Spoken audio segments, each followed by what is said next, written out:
بسم الله الرحمن الرحيم فلما جاءتهم رسلهم بالبينات فرحوا بما عندهم من العلم وحاق بهم ما كانوا به يستهزئون. When apostles came to them, when apostles brought them manifest proofs, they boasted about the knowledge which they had.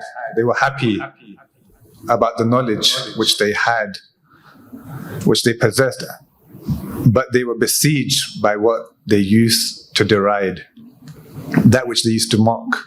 Haqa here in the Quran, haqa means to entrench, to surround something, to actually, it also means for something to be stuck. So these individuals, when the prophets came to them, when the apostles came to them, they would make fun of what the prophet said. They would belittle it and dismiss it. Why? Why would they do this? Because of what they had of knowledge.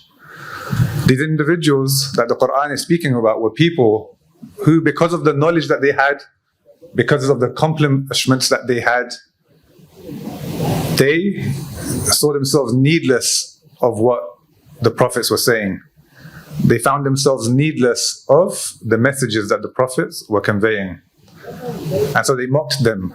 يَسْتَحْزِئُونَ. They took them lightly and belittled them.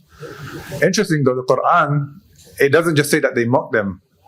It says that this mockery, this belittling of the tradition of the divine message, put these persons in this state of haq, in this state of paralysis. They weren't able to move out. Why have I chosen this ayah to speak about this topic of progress? And how does it relate? Some of you have probably already figured out. When we talk about progress as an idea, it firstly focuses and zooms in on the human potential and the human capabilities, not every human by themselves, but humans and human society. And what it does is it puts an exaggerated amount of importance on human accomplishments and the human's ability to accomplish. Now, we don't reject the human ability to accomplish, and we'll speak about where we differ. But these individuals, they believe that their progress, the individuals in the Quran, similarly, they also prioritize and put ahead and forward the accomplishments that they have, their own accomplishments. And when doing this, whether it's the people today, when we talk about progressivism or progress, or those individuals, they think they're going ahead, they're moving forward, they are developing and advancing. And progressivism is a virtue philosophy, meaning that it believes itself, it's a virtue concept, it believes itself to be better than that which is not progress, or that which is not the same as itself. So these individuals, in thinking that they're progressing, what they're in fact doing is, when they mock divine messages, is they are paralyzing themselves. They are becoming stuck where they are. They are actually damaging their ability to move forward, which is quite ironic. So, to the topic of, and why does this happen? From the Islamic perspective, this happens because one of the main reasons is these individuals, they forget God. God says, you forget God, you will forget yourselves. That's one aspect. The other perspective is that they only see one aspect of creation. يَعْلَمُونَ ظَاهِرْ مِنْ حَيَاةِ الدُّنْيَا. They know the apparent nature of this world, and they belittle or they neglect or reject the hereafter. So these individuals who the Quran was speaking about and saying that they mock the prophets when they come to them and they reject the message and say, we're good, we have what we need. They do so because they're looking at their immediate situation. They're not looking beyond this world. So to them, it seems what they have is enough. And similarly, we have this situation when it comes to progressivism or progress. The idea is to improve human society and the human condition, and that we can do so collectively, even if in the process we sacrifice other individuals or even entire societies, right?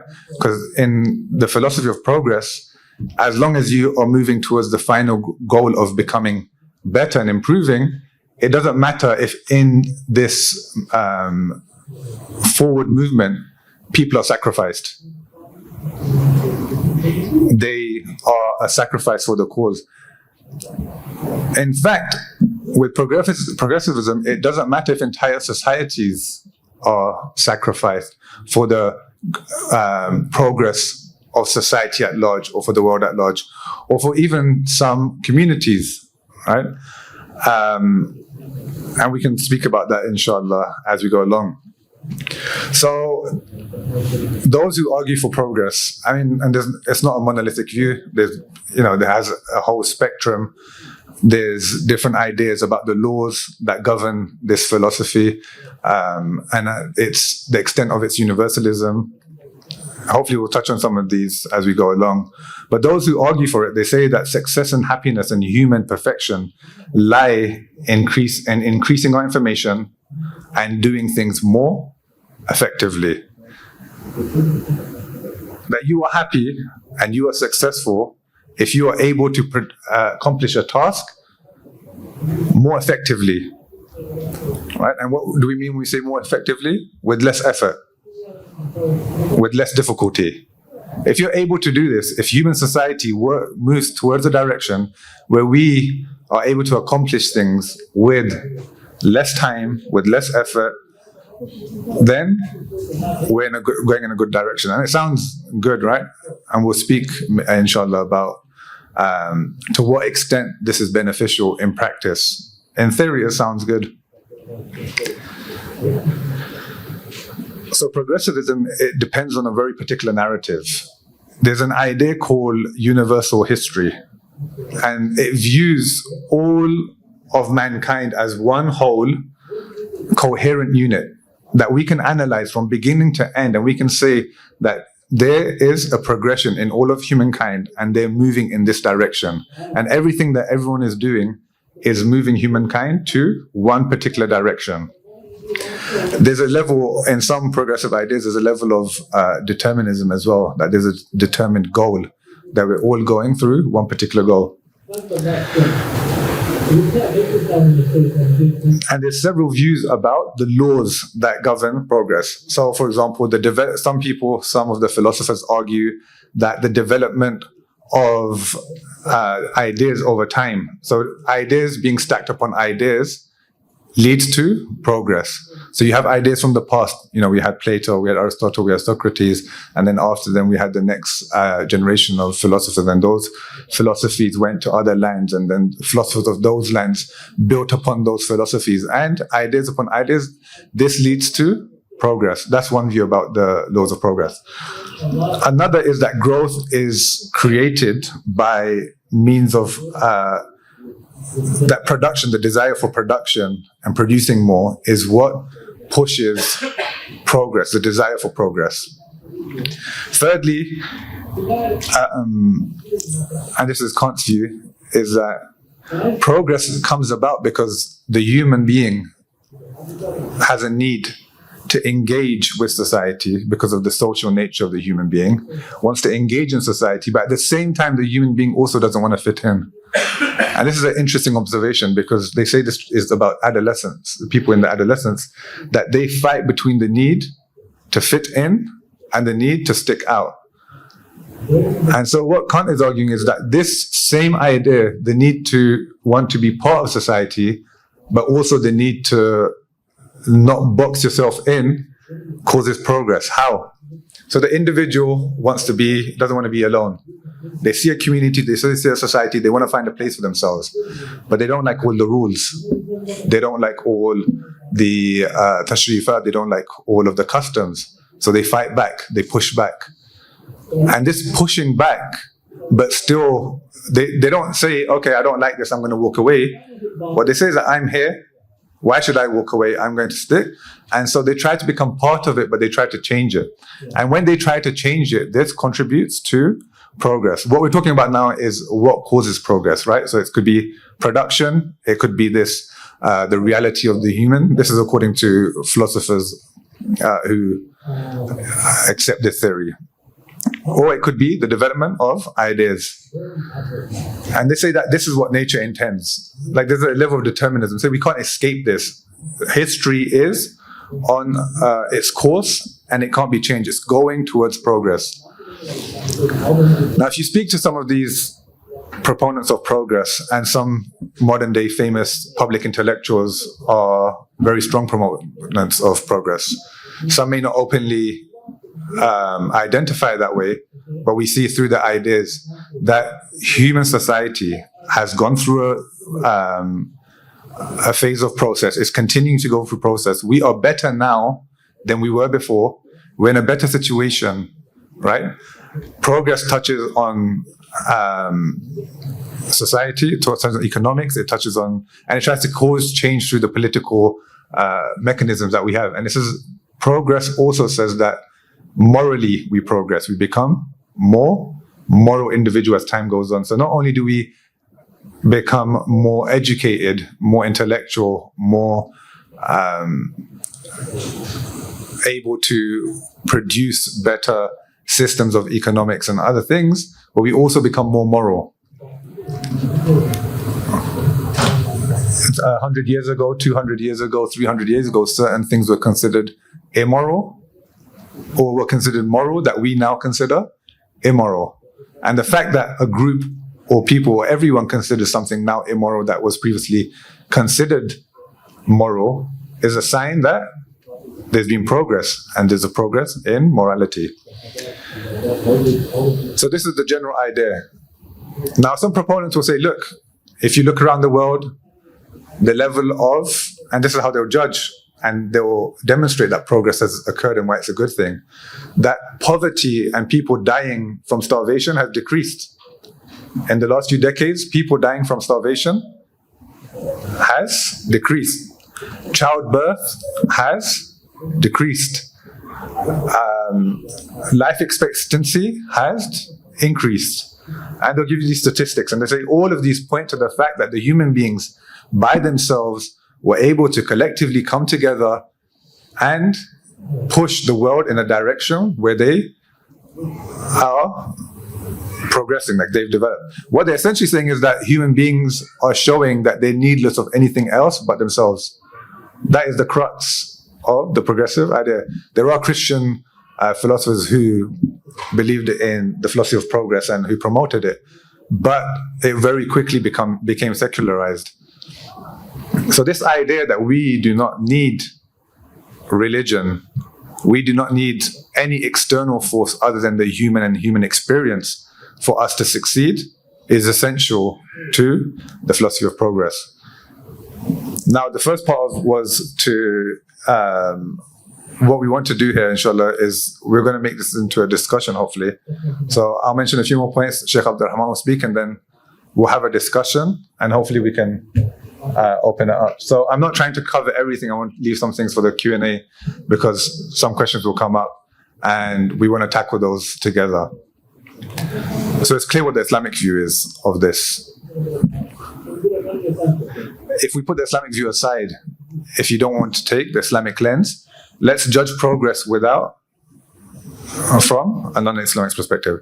Have we really and truly gotten to a state where human beings are happier? Where human beings are now in a position where they feel more prosperous? We do have less morality rates, less people dying in, for example, they'll say in Africa we have the death in infancy has decreased exponentially. This has happened over time, and it's happened for many reasons. And it actually hasn't. One of the ways it's happened and the reasons it happened is because people actually have stopped having as many children. Right? So people have stopped having as many children, but what has that done? That's created certain family structures. It's changed the structure of the families. Before, when there was many children, some would pass away, yes, but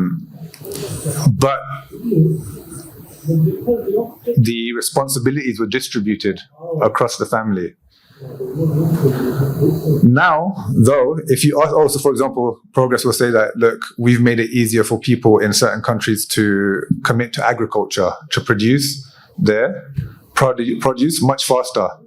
Before, it took them 10 weeks for their chicken to grow from a chick to a fully grown chicken. Now we can do it in 2-3 weeks. We feed it all of this. So, but has this resulted in human happiness? Has this resulted in a success for the global human community? If we look at effectiveness, maybe. In some places it hasn't. It's actually, it's ruined lives. It's ruined cultures. It's ruined entire societies in ways, for example, certain technological advancements. Light, for example. The introduction of light, as grateful as I am for it, but light, for example, street lamps. Street lamps, one of the first things that the street lamps did is they destroyed the sleep cycle of animals. And when street lamps came out and street lights came out, one of the things they also allowed was they allowed for the partaking in promiscuous activities at night. The entire night crime scene started with. And this is not a bad thing. We need street lights. I was once with my mother-in-law and we were driving from Tehran to Qom from the airport. And so if anyone's been on that path from Tehran to Qom, it's completely lit up. So my mother-in-law, she was with us and she says, oh wow, this whole path is lit up. That's so amazing. And so the taxi driver is Iranian and he says, you don't have light in America? She's like, no, not on the highways. And he's like, oh man, we're good here. But so there's this claim that the proponents of progress make, that what we've done to society, how we've improved society, where we've taken society to, but they don't account for all the damage that's been done to get there. They believe the ends justify the means, or they believe that we should forget any damage that's been done because of where we've arrived. There's a level, at least in this side of the world, of Eurocentrism when it comes to talking about progress, because the people that suffered to get the West to where it is, it was usually non-Westerners. It was people from other sides of the world that were trampled upon to help the West get to where it is. So progress doesn't look at the moral the crimes that were committed past. It justifies them because of where we have arrived. It also doesn't actually have a objective measure for happiness. The very goal that it supposedly pursues, it has no objective measure to tell us have we reached it or not. We become efficient. We get more time to do things. I have a Roomba and it cleans my room for me, okay. My wife and I don't have to vacuum ourselves. It gives us more time. But the problem that progressivism doesn't solve is what do we do with the extra time? The danger that we face now, more so than we have ever have in history, is we have too much time and we do not know how to spend it. We have too much time and we have no idea how to spend it. That causes anxiety, that causes panic, that causes all sorts of different issues. You bury yourselves in things, you find things to busy your mind with. Most of them which are not useful to you. Most of them which are not helpful for you. And as we continue to progress and as we continue to allow technology into our lives, and as we continue to improve what we think is the quality of life, we give human beings more time. But what's happened is technology has advanced much faster than human maturity. Our level of maturity has not progressed as fast as the technology that we use. And so you have gaming addictions. Right? When we have the metaverse, when that comes about, a new host of issues. all of this time we don't know what to do with it. And we end up in self-destructive habits because of that. So these are just thoughts I wanted to start. This is not like this is not a definitive discussion on progressivism or progress. These are just ideas I wanted to put out to introduce it, talk about some back and forth, and then maybe through discussions we can get to some ideas and think of possible solutions. Because progressivism is there. We're living within a society that accepts it. We don't reject every part of it. In fact, Shaykh Mutahari, if you look at some of his works, he argues that yes, in future times, people do become more intelligent. People do become more aware. People do actually move towards a level of moral understanding which is in ways superior to the predecessors. He means this as well. But he knows and he argues that this doesn't happen by humans functioning just as humans and by themselves, divorced of any divine guidance. He believes that this happens within the system of divine guidance. This happens because of the role that prophets have played, because of the role that holy men have played throughout history. Inshallah, we'll end it here.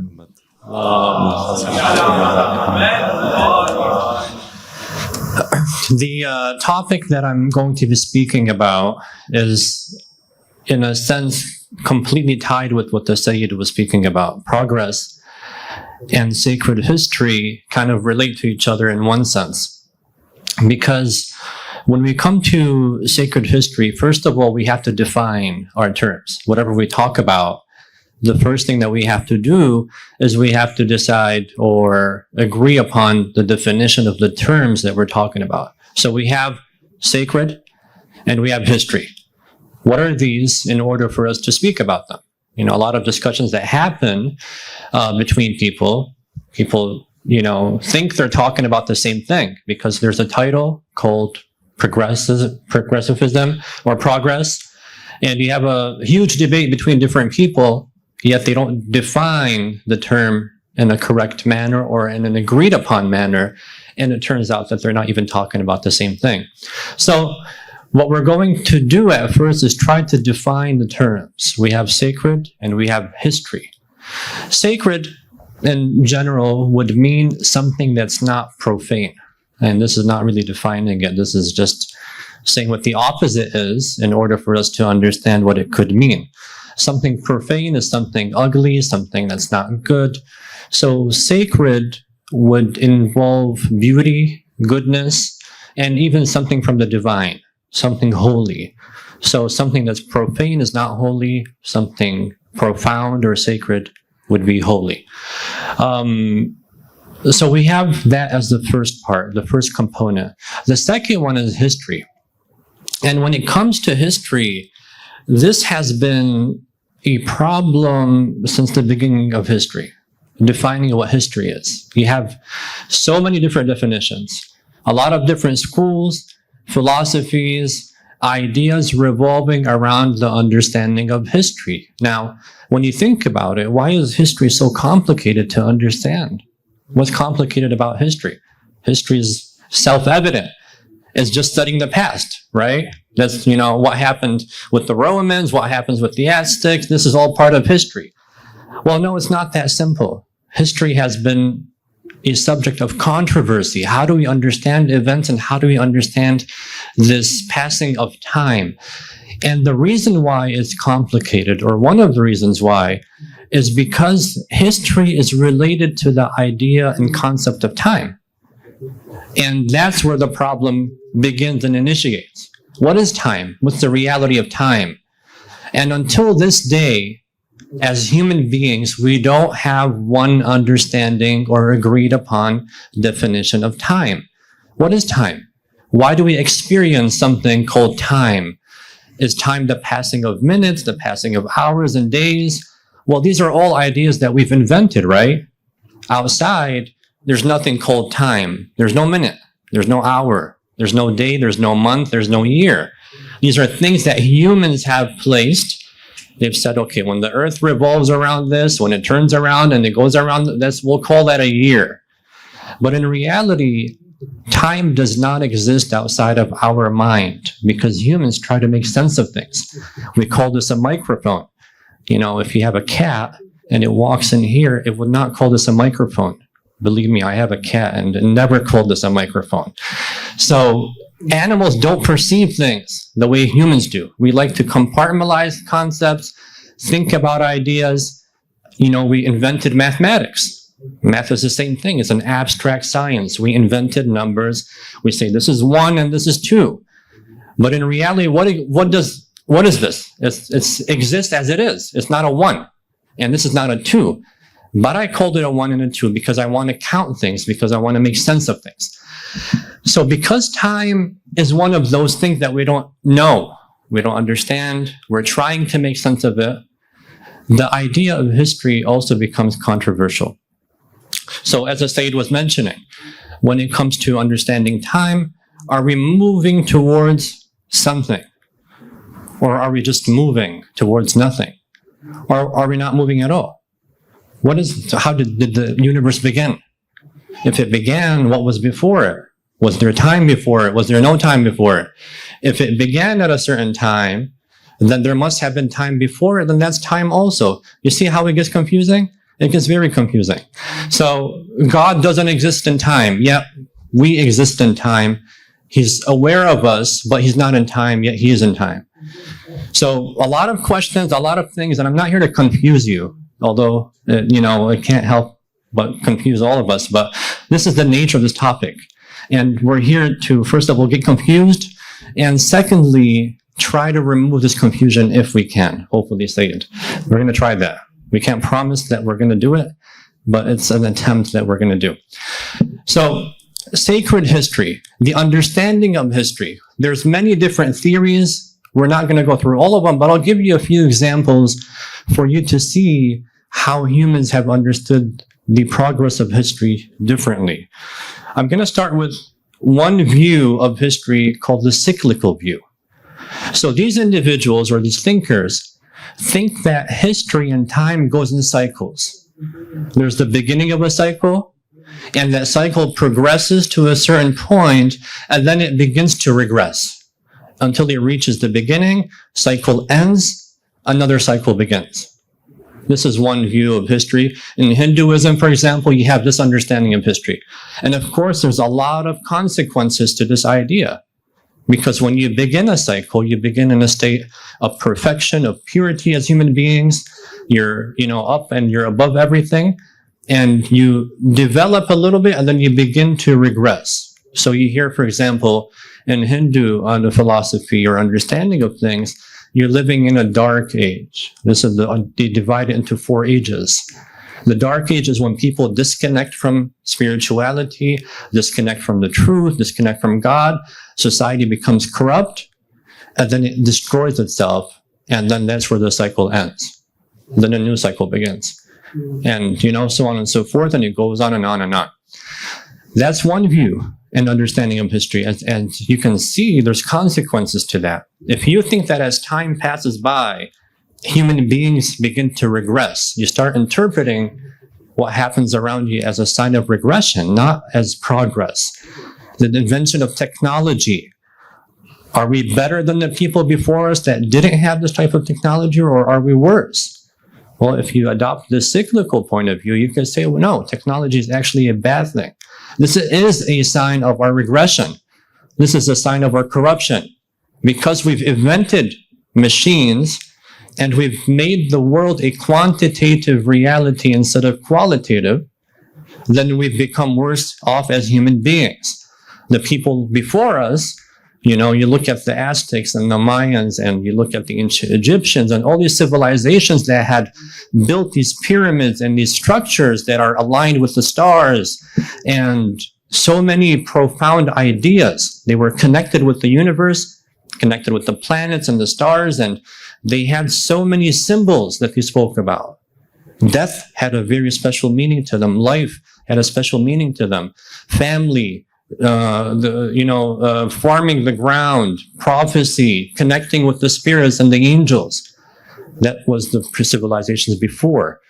Now, a disbelief in anything that's not material, nothing that's not materialistic, disbelief in God, focusing on, quantitative things, building machines, trying to improve our wealth, a lot of focus on the ego, for example, another sign of deterioration.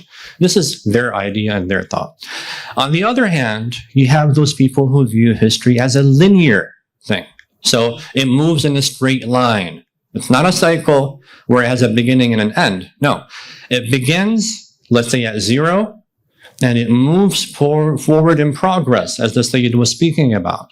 As time passes by, humans develop, humans improve, they evolve. Again, the theory of evolution. Why do you come up with that? Well, you must have a theory of history before that. Before having a theory of history, you have to have a theory of time. It all connects to that. But usually we don't tie these things together. Oh, is evolution right or wrong? We don't think about where did the idea come from. Well, the person who believes in evolution must believe in a linear reality of time. That as things pass and go on, they improve and they get better. So we evolve as human beings. The technology that we have is a sign that our reason has dominated, whereas the people in the past lived in superstitions, right? So one mathematician in the 1800s, his idea was it was chance versus reason. Humans lived with the understanding of reality as a chance. How do you interpret, what happened to my neighbor? A jinn came and ruined the relationship because you can't interpret it, right? But what did humans do? In the Renaissance, reason prevailed. We said, no, this is not acceptable. The human mind evolved. And now we've invented science, and science is the way to go forward. So science becomes dominant, and science is a sign that reason, human intellect, is dominating and improving, and that's why we're evolving, we're becoming better, and they reach a point, according to postmodernist philosophers, where there will be an end to history. This evolvement will not continue. We will reach the pinnacle of human reason, and in that sense, we live completely with reason, and nothing else will be able to pollute our minds. That's another theory. And this is the dominant one that we're living with here in the West, at least. A lot of the times, we want to interpret things around us, in this regard. So this is another theory of history. Then you have a religious view as well. I mean, Islamically, which theory do we adopt? Do we adopt a cyclical one? Do we adopt a linear one? Or do we have a third model? Well, someone could argue there's a third model. Some, religious scholars might say, no, it's linear. It is. And religion is part of that. And religion improves with reason until it reaches a point where religion and reason are equal with each other. That could be an opinion. But there's a third proposition, and it's called, it's a spiral. So it's not a cycle. It's not linear. It's a spiral. There are cycles, but the cycle is moving in a progressive kind of way. We begin, for example, with, Adam, alayhi salam, as the father of humanity, as we say religiously, right? So some scholars propose that Adam was the beginning of this spiral cycle, ours. And it continues to move until it reaches an end as well. So that's why we have the end of times. So we have the beginning, which is Adam, that's a descent of the human beings. And then the humans move forward. And then we have this idea of there being an end of times where things do deteriorate, they do regress, they become very bad, corruption prevails, but then there's a savior that comes at the end and kind of amends everything and brings it back to the beginning and ends that cycle, and then a new cycle begins. And they argue that Imam Sadiq alayhi salam, for example, when he was asked about Adam, was there an Adam before this? And the Imam said there were, 1,000 Adams before this. There were, this is cycles. An Adam comes, cycle ends, another Adam comes, cycle ends, so on and so forth. So these are just some thoughts that I wanted to share as well. The idea of having sacred history, redefining history, understanding things around us, especially the Syed mentioned morality. Are we becoming evolved individuals by leaving moral values that we believed were true and good, and we're replacing them with a higher understanding of humanity? Or are we losing our morality and regressing as human beings? Questions for us to discuss, inshallah. So, Shaykh, we're talking about time, and of course, as you mentioned, a lot of this is rooted in materialism, right? The idea of progress, the reason we become obsessed and infatuated with progress is because we've given up on anything other than the material world. So then you have to improve this material world. You have to put all of your efforts into improving this material world because this is all we have. And it's very interesting because then what essentially is happening is people are putting their life into creating technologies, creating systems which will improve the life for people after them. So they're sacrificing their lives for the progress of humanity, but for completely physical and material gains. So I guess the question then is, there's a multitude, there's like multiple questions here, but is it possible to, I guess we could start with, all right, we said the Islamic concept of time, it could be spiral, it could be one of the few, but in terms of what would someone pursue once they define the Islamic concept of time? How would they approach life differently? Because someone who believes that we're going in a particular direction and believes in the idea of progress, they're defining their life by this. They're taking actions based on this. They're shaping the societies based on this idea. Do you think that Islam tries to change anything or define anything or guide anything by its concept of time, if it has one, or the concept of sacred time? Well, that's a very interesting question, Syed. Of course, I'd like to hear your thoughts as well on this. The idea of time and history, for example, if we look at the narratives in the Quran, the stories that were mentioned to us. So, for example, the prophets in the Quran. We have Prophet Moses alayhi salam, Prophet Jesus, Isa alayhi salam. According to some narrations, his birthday is tomorrow. So we have these prophets, that are living, and the Quran is narrating their stories, right? But it's narrating them in the Arabic language. Now, from what I remember, Jesus never spoke Arabic. And I remember this because, well, I can't tell you how I remember this, but there are those people that remember this stuff. Moses alayhi salam never spoke Arabic, right? We know his language was Aramaic, Syriac. They spoke those ancient languages. So why does the Quran narrate their story in Arabic? Well, obviously, if you narrate a story in a different language, when God spoke with Musa alayhi salam in the Quran, he asked him, "Ma tilka biyaminika ya Musa?" What is that? That's in your right hand, O Moses. God asked him in Arabic, or did he ask him in a different language? Or did he not speak to him at all? Well, Moses replied in Arabic in the Quran. But obviously when he did reply that time, it wasn't the Arabic language, right? So as soon as you narrate something in a different language, there has to be some sort of alteration, right? So we can say that the Quran is not an accurate historical text according to the linear theory of history, because it's not narrating exactly what happened. It's telling us that there's this and this that happened, but obviously when you change the language, you change the content, even if it's 1% or 2%. Because language comes with a whole cultural baggage. It's a collective mindset of the society, of its ideals, of its understandings. So whatever Moses said at that time is not exactly what the Quran is telling us. He said historically. Well, now you have to say linear, historically speaking. You can't say historically anymore. Nobody leaving this room can ever say historically speaking anymore. Now you know that you can't say that. So in this linear understanding of history, that's incorrect. But if you believe in a sacred history, that history basically is the intervention of God into the human experience, the divine, the absolute, into the temporal. We understand things differently. So let me give an example. If you go to an orchestra or you see an accident in front of your eyes, any event that happens. Every person, let's say there were 5 people who witnessed it, and you come and ask every individual, what did you see? They're all going to say something different, right?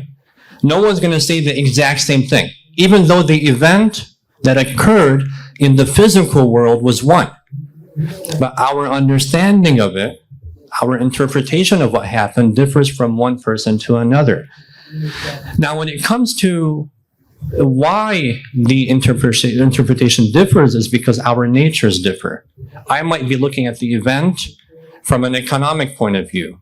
If I'm a doctor and I see an accident happening, I will try to understand this from a physical or physician point of view. If I'm someone who's related, expertise in traffic control, I will start talking about what we're wrong in the have, and they view reality from that.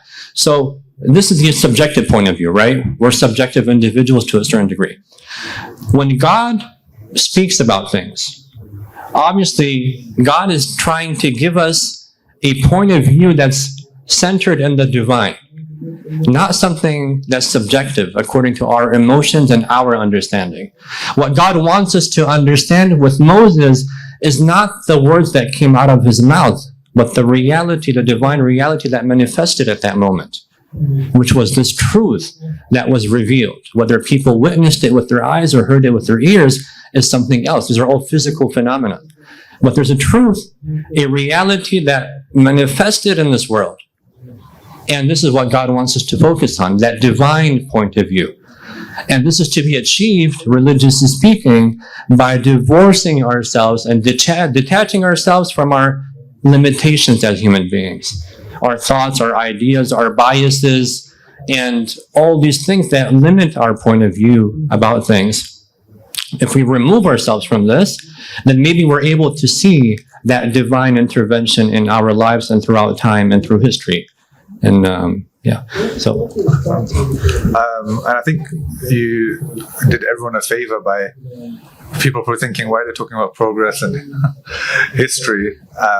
But bringing it into practice into how we read the Quran and how we look at Islamic events.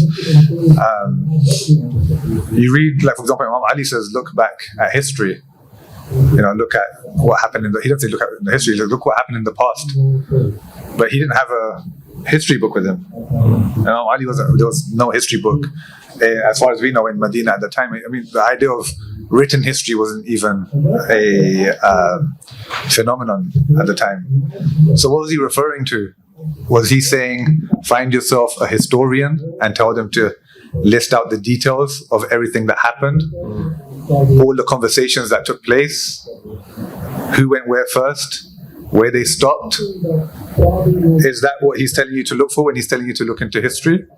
Or when the Quran is, as you mentioned, Shaykh, when it's repeating a story to us, what's it trying to achieve? Is it trying to teach you a history? Is it trying to act as a historical work? It doesn't. Or one story. If you want to build a complete narrative about the story of Nabi Musa in the Quran, you have to refer to many different chapters. It doesn't even try to put them all in one particular place.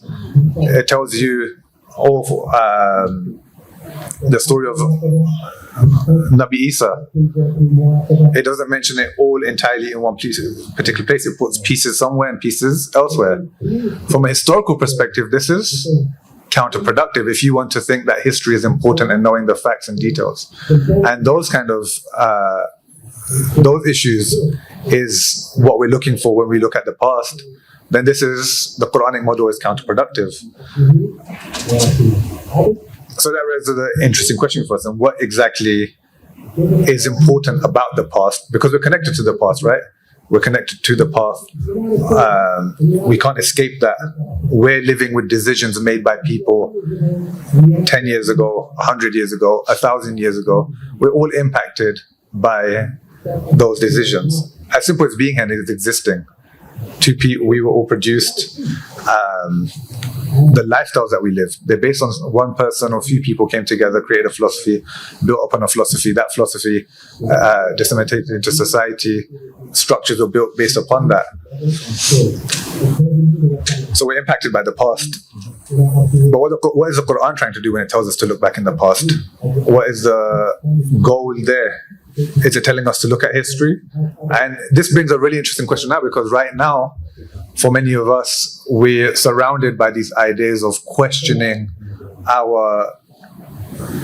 the narratives that we hold to based on the historical accuracy and the detail of the details.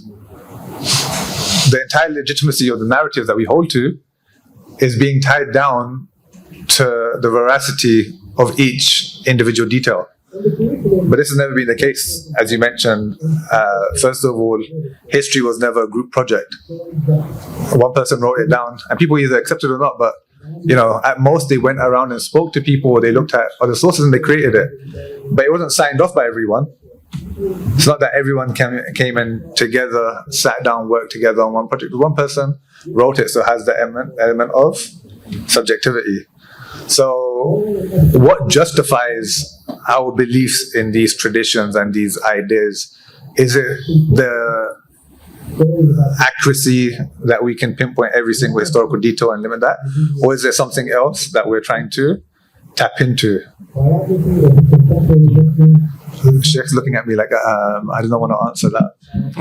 Yeah, I'm waiting for the answer. Oh, no, I think that's a good question to maybe open up to the floor.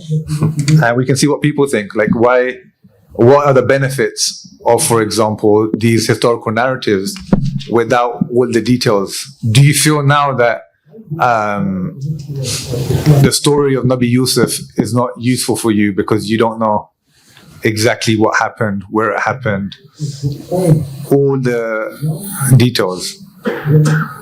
You don't know what everyone's name was, right? You don't know what color the wolf was. Does that change?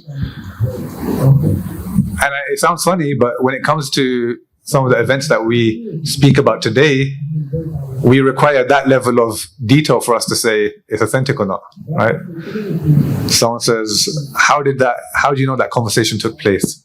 And it's important, we do need to ask these questions, but this obsession with, and this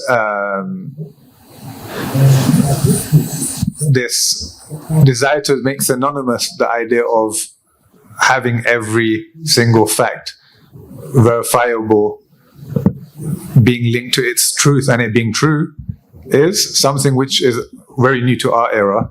And in many cases, it loses actually the entire goal of preserving history. Because why was history preserved? Why did anyone decide to share stories of the past? It's not your story, it's your grandfather's story. It's your ancestor's story, it's your tribe's story. It's not your story. But why was this happening? They were ideas and ideals and values and messages to pass on. That was the purpose of preserving these events, which we now might call history. So I'm going to open it up and get your ideas on. Did I leave anything to think about? Assalamu alaikum. I have a question, or more of a comment, I suppose, or counter some of the topics that were mentioned today. First of all, thank you so much for engaging us in this very spiritual and very eye-opening, another dimension of thinking about time. You asked about what is time and how do we see it and perceive it. So we know that time obviously is very fluid, right? It's sort of like moves in space. Some physics folks would say, like Einstein, time is really a function of fluidity, right? It sort of flows through space. So I guess my question is, how do you perceive, or what's the pursuit of being happy with your experiences in time? For example, do we retrospectively collect the data, our experiences, our wisdom, and then analyze it? And then is time really, are we happy in the future? So basically there's no really now, there's a past and a future, right? So anything we do, any collective effort really going forward is what we've already perceived. So I guess my question is happiness a function of the future, since time is very fluid, right? So in other words, we always say, well, we want to be happy now, but what is now? There's past and there's future. So as soon as we speak, now is already part of the past.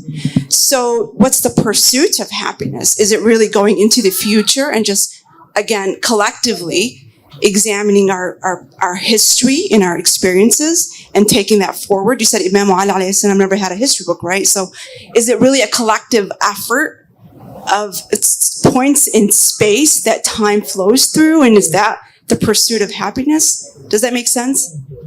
It does, yes. That's a very, very good question. Just to add to the question, I'm not trying to answer it, I'm adding more thoughts to it, is what experience, when we talk about experiencing something in time, what is experiencing, like what being is experiencing that experience? What's feeling happy? Is it your physical body? Because your physical body is in this moment. Your physical body is constrained by time. Your physical body exists within this construct that we call time. But your soul, your spirit, the metaphysical, is not bound by time. Actually, it's defined by it being outside of time, right? Time and space. So is that experiencing happening, when we say that that experience is happening in your physical body, we can talk about it. Does it happen now? Does it happen between two non-existent things? The past and the present. The past no longer exists and the future does not yet exist. So we're between two non-existents. But that's your physical body that's between two non-existents. Your soul transcends all of this, right? I mean, you don't even talk about time when it comes to your soul, so the discussion becomes redundant. So I guess bringing in that element of the metaphysical and saying that, so what feels happiness? Are you feeling happiness now? What is happiness? If your metaphysical reality is feeling it, then it's not just a chemical change within your body. The fact that you take this happiness, or whatever you want to call it, forward with you means that something continues to exist. You don't leave it in the past, right? There's some feelings that we might leave in the past. We feel it right now and we don't feel it at all. But what the soul experiences, the soul carries forward. The soul doesn't leave things behind. Whatever experiences, whatever impacts the soul, and this is a discussion itself, what impacts the soul and what do we mean when we say impacts the soul? But whatever happens to the soul goes forward with the soul, and the soul exists. It continues existing.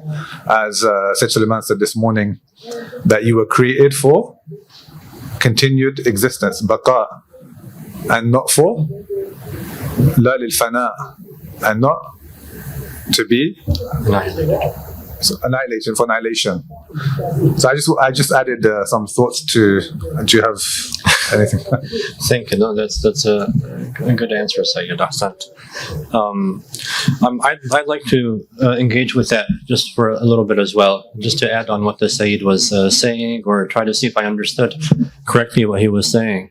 Well, to begin with, the time being fluid. Well, we don't really have a specific or agreed upon definition of what time is. So Einstein would say that it's, he uses the speed of light, for example, to measure time, right? Anything, that's what time is.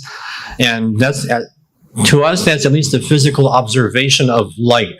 But he used it to define what time is, because he can use that to put things into place.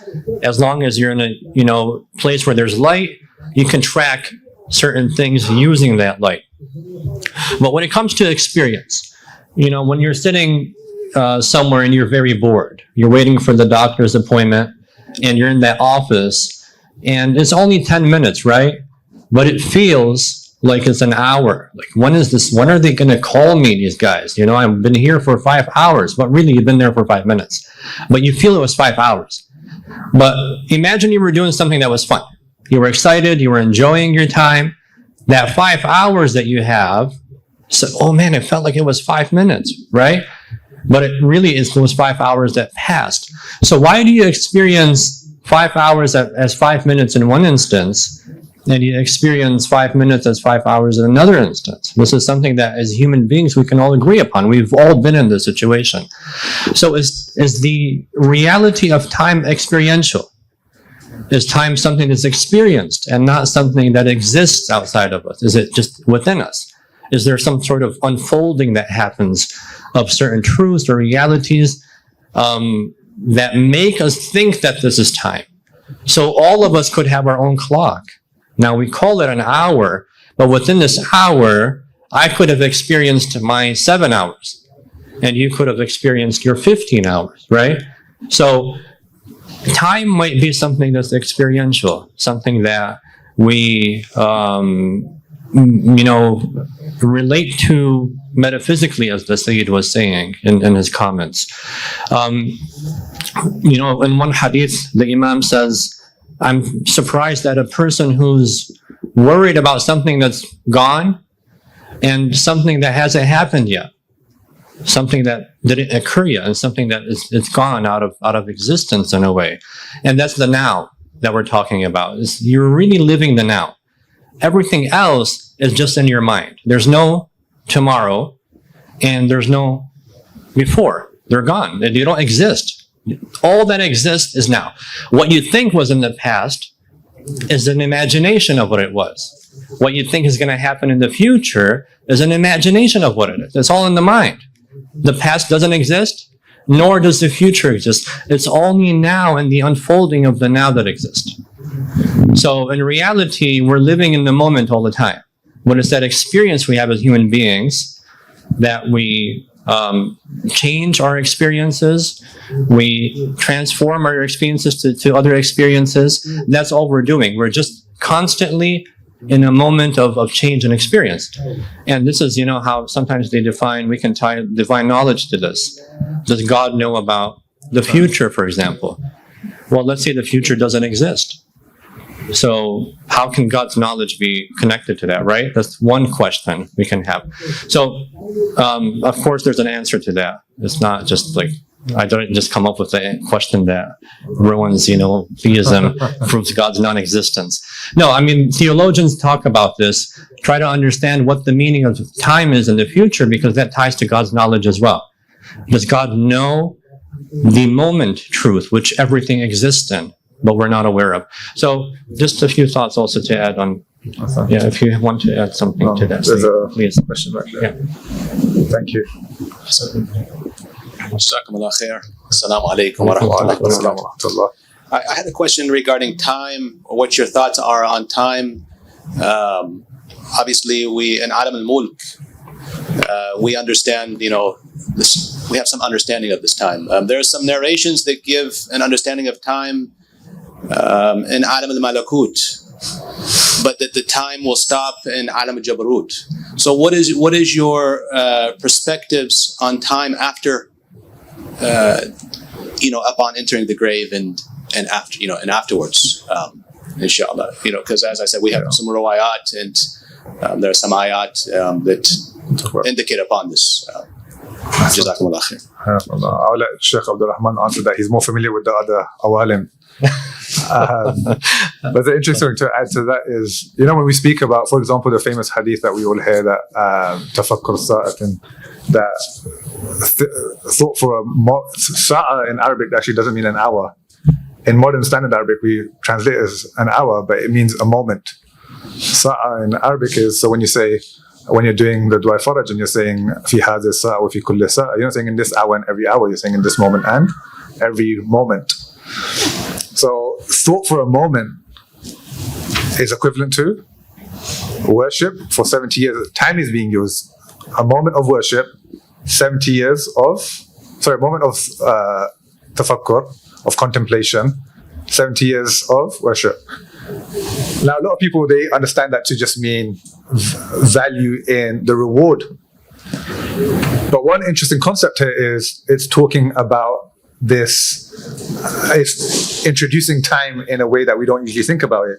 That moment spent in tafakkur, that moment that you spend and what you earn within that moment and what you achieve in that moment. We're not talking about thawab, we're talking about real tafakkur, is something which takes 70 years worth of ibadah to achieve. It's potentially like it takes 70 years of ibadah to reach that same level of whatever is achieved in that moment.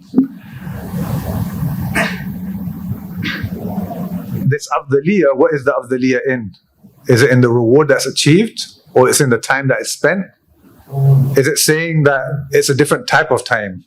like time, the measurement of time is approached differently in these two topics. The measurement of time when it comes to tafakkur is viewed differently to the measurement of time when it comes to ibadat. Regarding the other awalim and stuff, my thoughts are it's so difficult to understand the time within this realm, and with these hadiths regarding the actions of this particular realm, I don't have any thoughts myself about the other awalim and what it's like that. Have you read anything, Shaykh? Well, I'll just act like I know what's going on over there. In the other world that I've never been to, the idea is that I'll see what the some philosophers might have said about this, but that's very interesting. لتفكر ساعة خير من عبادة سنة or ألف سنة. And I even thought about when you mentioned that the year of God is 1,000 years, 1,000 of your years, right? That's an interesting. ليلة القدر خير من ألف شهر. من ألف شهر. Yeah, a lot of these ideas. Very interesting point to say. Thank you. To think about this idea of having, 1 moment equal 1,000 years. And even God speaking about human years and godly years. The 12 months.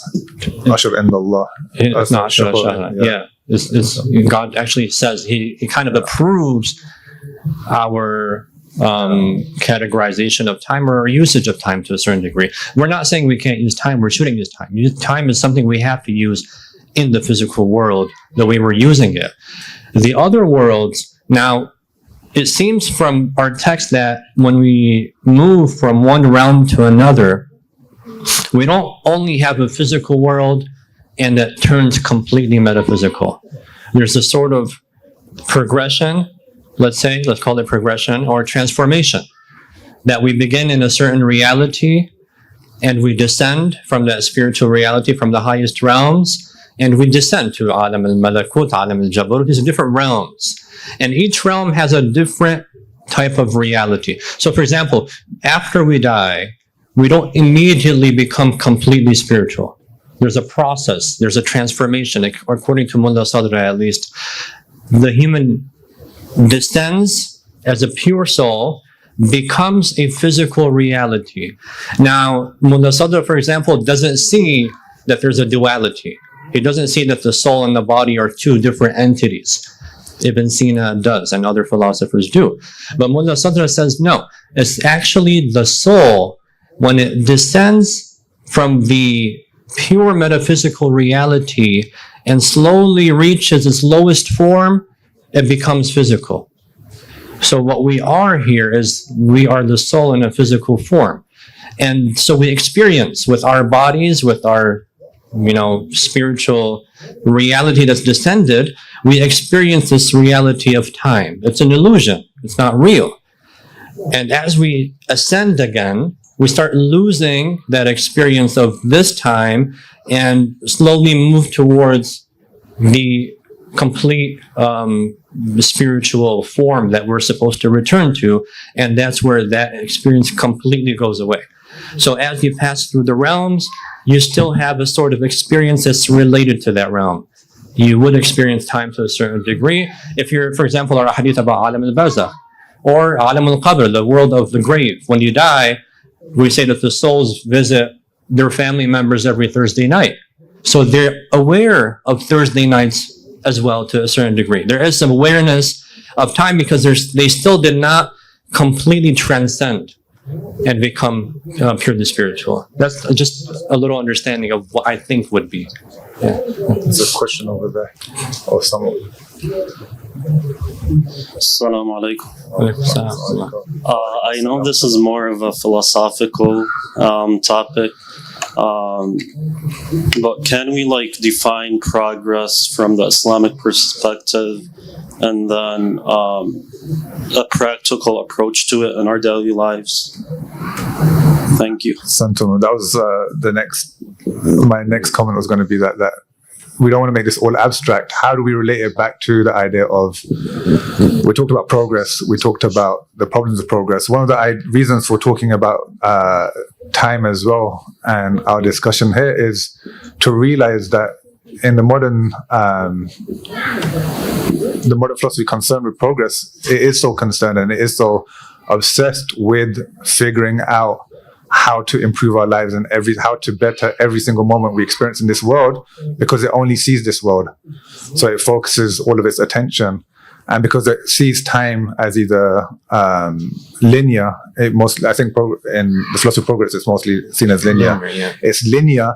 So that impacts the way that they decide to live their lives. Bringing it back to the Islamic perspective, the Quran said, قَدْ أَفْلَحَ مَنْ زَكَّاهَا, that we're not talking about progress. In Islam, we're talking about success. We talk about felicity. How do you reach, what is success and felicity? It's attaining the goal that you were created for, the purpose that you were created for. That's how you achieve your success.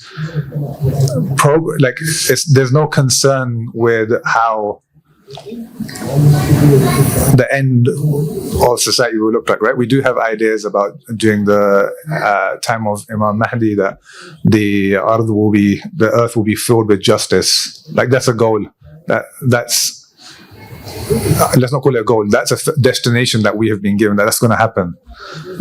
But for each of us individually, what we're concerned with is not when I say we're not concerned, I'm saying what we're particularly concerned with and specifically concerned with is our success and purifying ourselves, working on ourselves. That itself, and when we do that, and that obviously that doesn't just include working on yourselves. When we say you work on yourselves, we say you follow both the ahkam that are personal and social, and you follow the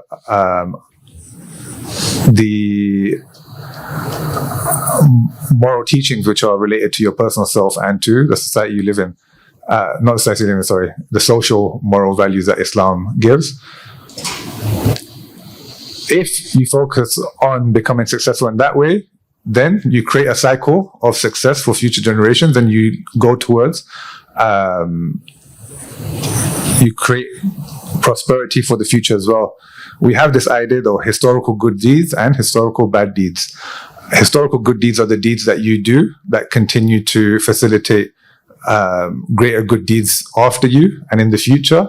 And historical bad deeds, for example, Yazid, right? For example, Banu Umayyah, the practices and customs that Banu Umayyah put into place, the individual that put those into place, even if they're not alive 100 years later, if they continue to exist, they've contributed to this idea of historical bad deed. Again, the idea of time, that you are not just living in this one moment that you did that deed. You continue living past this moment after your death, because that historical bad deed is still going into your account, so you're still alive. So the account of your time is not just by the time that your body lived on this earth, it continues, and these historical bad deeds and good deeds keep getting added to your account. Was there any practical comments you had, Shaykh? Oh, thank you. That's beautiful. Very awesome. It's maybe like thinking about it as we live as a collective reality. We're not just confined to ourselves. So we're part of this big reality. Whatever we do affects the whole of this reality, not just our individual being as well. So from now and whatever the future is. There's questions on this. Salam. Yeah. First of all, thank you so much for this great discussion. So we talked about how the Quran is not a linearly, historically accurate text. And for me, at least, that works in cases of such as stories of Hazrat Musa and Hazrat Yusuf, where even if the details are not accurate, we can still derive moral and social lessons from those stories. But there are also ayahs in the Quran that present quote-unquote facts about the universe, such as how the heavens and the earth were created in 6 days, or how iron was sent down to earth by God, etc. So if those ayahs that aren't really related to stories, if we don't see them as facts about the universe, how do we interpret them on their own? Because they're usually standalone. Thank you. Thank you. Just to clarify, those statements in the Quran are accurate. They're not necessarily historically accurate, but they're true. They remain true because their purpose is not to relay a historic truth. Their purpose is to relay a greater truth. So I just wanted to hope no one leaves this thinking we're saying that the Quran has inaccuracies. We're saying that the purpose of the Quran is very specific, and so how it tries to achieve that is it's not concerned with telling you, like, relating the story in the language that it happened. It's trying to get you the message, and it relays the message accurately. That message is transferred to you accurately. What God intended to convey to Hazrat Musa, and what Hazrat Musa intended to convey to God, and what was happening in that moment, that is relayed to you accurately. And regarding to the other realities, Shaykh, Bismillah. My voice is going, Shaykh, and I've got 2 more days.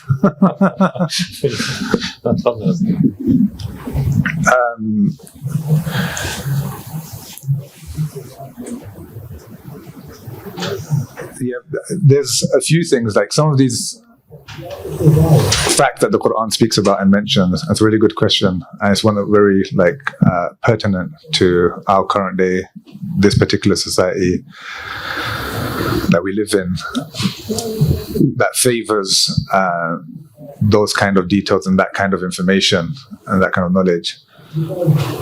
There's some things that the Quran speaks about, it predicts will happen, and then we wait and see if it happens or not. Something says it has happened. We either, we approach that in a particular way. What we're looking for is, there's a few things here. So, for example, it says like the Hadid came from, what is it exactly speaking about? Is it speaking about like meteorites bringing types of metal onto this earth? Is it saying chunks of iron were flying into this earth? How is it speaking? We have this whole discussion of what is exactly meant by the ayah. That's one thing we have to resolve. The second is this, is the Quran, what is it trying to relate to us through this? And it's difficult to understand, if it's specifically saying this is what happens,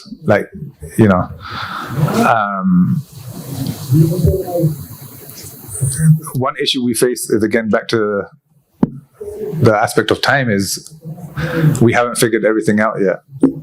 We haven't seen, or we're learning through time as well. The same things that were previously thought by some earlier scholars to have refuted claims of the Quran, again, we're now in a new phase where they're like, oh, actually, with this new understanding, if it doesn't prove it, at least it no longer refutes it. There's no definitive theory on how to approach those, other than we say, I want to make this point, the Quran isn't always concerned, the details aren't always the most important part, right? So, for example, the Quran, interesting matter is the story of the people of the cave. How does the Quran relay that story? What does it tell you about the people of the cave? It says, some say that there were this many people and their dog, and others say there were this many people and their dog, and another group say it was that many people. And then what does the Quran do?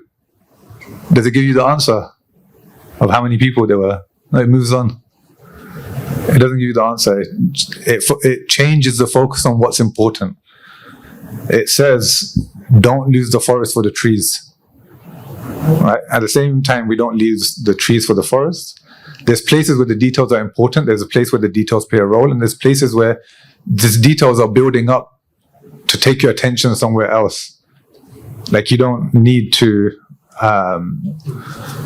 every word is important and every word is playing a role. But what we're saying is, independently, you might not be able to see at this moment, at this time, or in this particular era, the benefit of that particular word or that particular statement.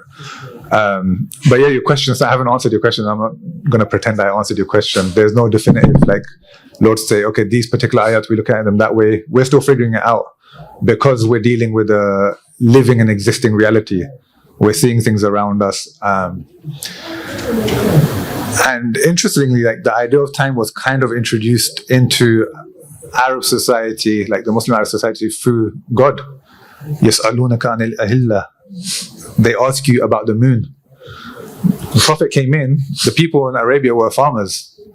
They didn't care about the moon. The moon had no bearing on their daily lives. They cared about the seasons. They cared about winter.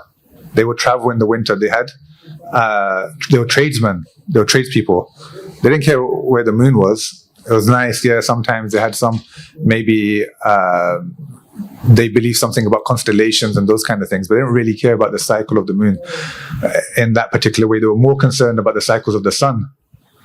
When do I plant my crop? When do I plant my seeds? When do I bring the crop in? Right? When will the animals mate? When will they produce?